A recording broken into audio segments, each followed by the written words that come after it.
decide whether that work or that task or that activity was ethical or it was unethical. So let's begin with it. Ethics means science of conduct or a code of conduct. Wallace and Pickel defines ethics as these ground rules differ from society to society and individual to individual, and similarly from a project executed in one country to an executed in another country. I'll give you an example. If you remember earlier when Pepsi was launched, nodding is not considered good in Arabian countries. And in that it was coming something, camel was there and nodding was done. And that Pepsi advertisement was highly criticized. It wasn't accepted in the Arab countries. And company was not able to make out that what is the reason why it is not getting acceptance. It was due to the body language and the gestures which were used in that ad, and which was leading to the failure of the product, right? So from society to society it varies, from region to region it varies, also it varies from individual to individual. The same way, the project if we are executing in India, so our ethics are different, and if the same project gets implemented in US or Europe, then there are some, those ethics of that society will be different.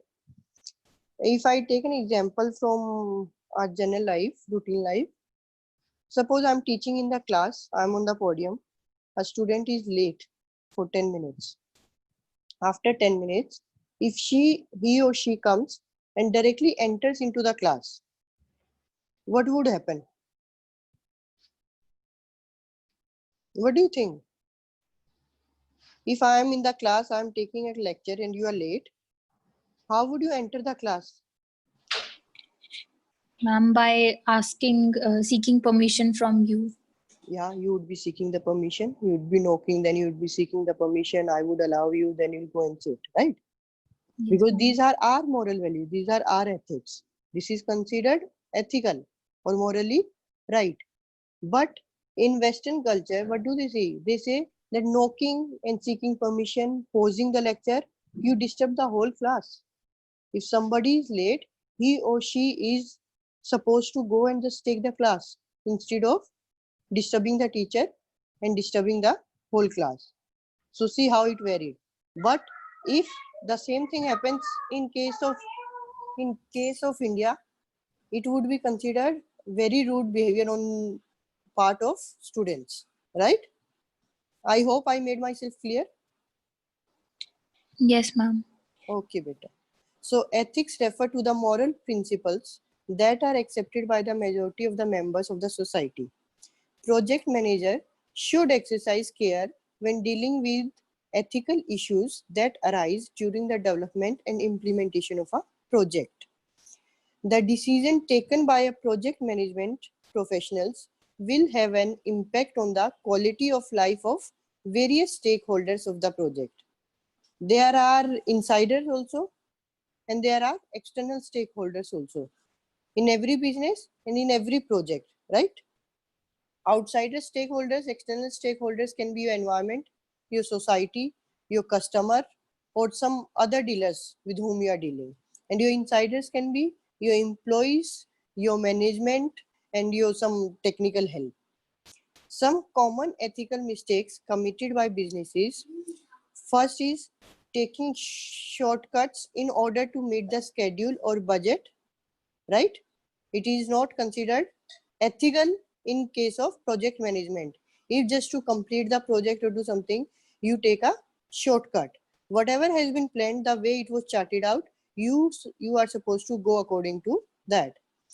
Using inferior quality material, obviously then somehow the outcome or the deliverable of the project will be affected by this. It will be of poor quality if you are using the inferior quality inputs.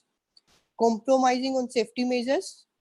Sometimes what happens, the project manager, just to earn that margin money, you must have heard also that contractor so and so much 100 crores budget was allowed for that highway, but it was completed, it is not of that good quality, it was completed within 60 or 70, because that contractor or the middleman, the head, he ate that margin. He had to fill his own personal pockets. So that's why that 30 crores, and somewhere he compromised on the either safety measures or quality. Somewhere he compromised. Another one is violation of standards. There are some standards laid down, Companies Act and FERA Act, FEMA Act, Environmental Act, Consumers Act, So many acts have been laid down. In that, there are many standards have been prescribed. So every project has to abide by those rules, laws, and whatever the safe measures are there. Another, management of international projects. Globalization has a significant impact on the way the projects are managed. See, now we were talking about a project in our Indian economy. Now coming to the international project, this globalization, and now everybody tries to, nobody wants to be a frog in the well. Everybody tries to expand the business to some other country and to have a global outlook of the business. So according to Rudd Lubbers, globalization is a process of minimizing the significance of geographical distance in developing and maintaining international economic, political, and social cultural relations. So when you want to go global, you need to take care of the things that how to maintain the international economic, political, and social cultural relations. There are three basic models of project management based on the project management styles in different geographical regions. First one is the European model. European model is fully structured and systematic procedure for handling technical issues. So European model is fully structured model.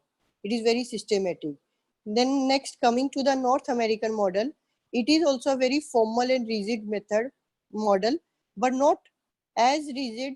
Rigid means, there is no flexibility, there is no scope of change. But this is more rigid in case of European model, but North American model is not very rigid. And the third model, I don't know why it is not visible, it is Japanese model. Japanese model is more dependent upon the technology or technological advancement. They focus on the technological advancement. So these three worldwide models are there for project management. So any of these can be adopted. Next, impact of business environment in international project. So what are the major things? The fundamental difference between an international project and a domestic project is that international projects require an in-depth analysis of the various constituents of the macro and micro environments. Various constituents means the various elements which are to be taken care of when it comes to the international project. First is language. Obviously, language varies from one country to another. Forget country, even it varies from one region to another region. Next is culture.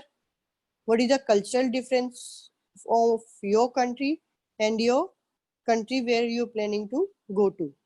Next is political environment. What is the political stability available there? Economic conditions. What are the economic conditions? Whether it is that economy is in recession, it is in growing stage, or it is in depression, or it is in boom. So that depends what condition it is going through, which phase. Government regulations. What are the rules and regulations of the government of that country, your target country? Availability of infrastructure. What kind of infrastructure is available, whether it is suitable for your project or not. If it is a developed country, obviously the infrastructure you need not to it is not going to be a hindrance. But if you are targeting some undeveloped country, then there might be issues with the infrastructure. Another one is human capital. Obviously, it is a very important aspect of any project or business which cannot be completed, because it is human capital or the manager who brings everything together, put together your materials and your finance and everything, then they make it work. So specialized human capital, skilled human capital must be available in that country.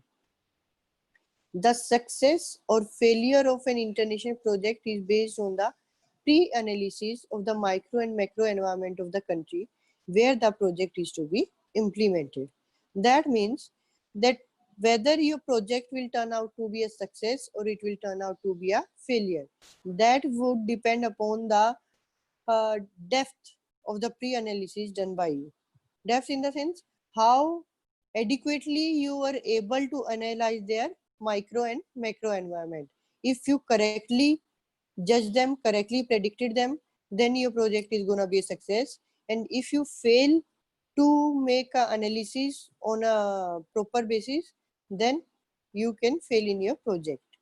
Another reasons for challenges in international projects. First, these are the challenges. Almost these are those constituents only which we were talking about, major constituents. It is the same thing, but here they turn out to be, how they can turn out to be a challenges. We are seeing that. So challenges is political disturbances, stability in the political environment of that economy or that country, how stable it is. If you know these North Korea, you take an example of North Korea. So there are political disturbances, right? So nobody would like to go there. And if you are going, then you'll already take that part into consideration, and then you would, plan your project. Next is economic instability. Same we talked about, whether how economically stable that country is. Sudden changes in tax laws. If the industrial economy policy of any country changes, the tax laws changes. Sometimes they say that the companies dealing with textile, they tax will be levied on. They'll have to pay 50% of taxes to the manufacturing companies which are manufacturing textile. Those companies will be paying 50%. But suppose earlier it was 10%. What would happen then? Why would anybody would like to pay such a huge, enormous amount to the government? What would they be left with? Or there can be changes that so and so industry is coming up and we are providing some tax exemptions to that particular industry. Then it can act as a bait for the outsiders to go in that country. Time consuming government procedures. In India, Indian economy comes on top 10. I think it is on 9th position when it comes to the complications or the paperwork documentation required to start a new business, right? Although now government is saying it has eased the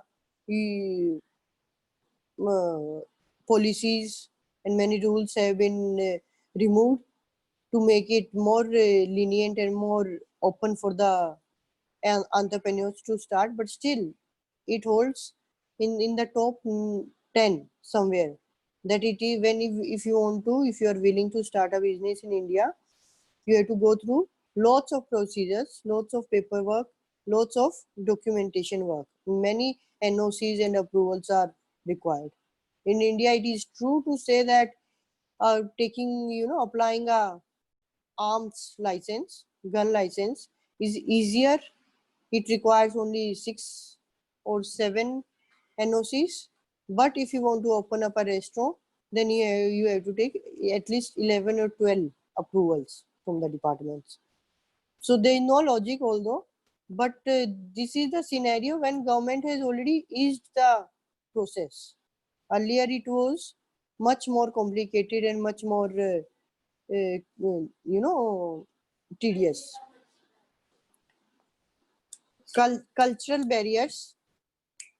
Cultural barrier means what is the difference between the culture of your country and the another country. Here, like in Arabian countries or in some other countries, I'm just taking an example that here you can do poultry, livestock and something, but in some countries it might be banned. They might not allow you to do such a business or such a project. Patent laws. What are patents? Patents are the things which are given to for the services which you are delivering. It is a kind of copyright, and patent is same. So what are the patent laws? If you started a project, you came up with some new product, you want it to be, yours, so that nobody copies it, nobody imitates it and gives a duplicate product. So you go through the patent law. So what that particular country's patent law is saying, that is to be taken into consideration. Then dispute settlements. In case some disputes arise with the people there, or with somebody else, or within the organization, or with the government, then what is their story, how it will be dealt with. So sometimes they say that disputes, if it is arising in this particular region, it is to be taken care at the headquarters, and that might be 10 hours journey from the place where you had started your project. So in case if something comes up, you won't be finding it feasible to go to that court every day to settle those disputes. Another one is lack of physical proximity. Proximity is nothing but it is a nearness. So nearness means, physical proximity means nearness to market, nearness to inputs, nearness to any other amenities which you'll be using. It may be banking, it may be communication, or it can be insurance, anything. So it is basically, it should not be in the remote area. If you're starting in some country where it is all undeveloped, there is no good banking facility available, it is only available in one capital state, and you have started in some other state in that country, so that physical proximity is lacking there. You won't be able to run your project smoothly, and you won't be able to complete it smoothly, right? So with this, we finish our first topic. Today I would like to end it up here only, as my throat is also not well. So any questions? You can unmute yourself now. I muted you all. Any questions so far? Any queries? Any topic you would like me to discuss, to throw some light on it?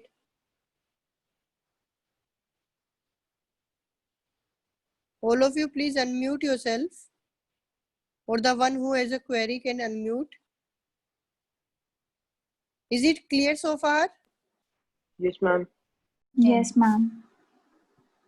Last class also and this class also. Last class abruptly we had to end because of the time issue. So I want to know if